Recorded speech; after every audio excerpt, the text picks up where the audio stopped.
Hindi pa sila nagsasalita, pero nakahanda ka na. Nakahanda ka na sa tono. Nakahanda ka na sa mood. Nakahanda ka na sa posibleng sisi. Nakahanda ka na sa biglang lamig ng usapan.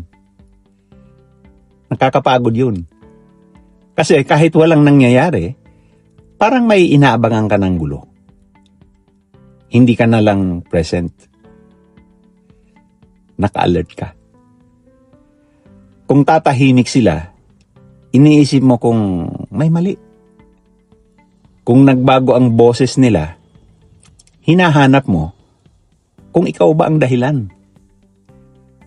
Kung may maliit na sagot, binabalikan mo sa isip kung may nasabi kang hindi tama.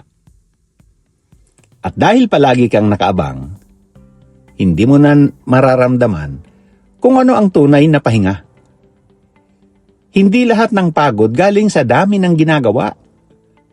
May pagod na galing sa laging paghahanda sa reaksyon ng iba. Kaya kapag napansin mong kahit payapa ang paligid, hindi pa rin payapa ang katawan mo, pakinggan mo yon. Baka hindi ka mahina. Baka matagal ka lang nabuhay na parang laging may susunod na tama.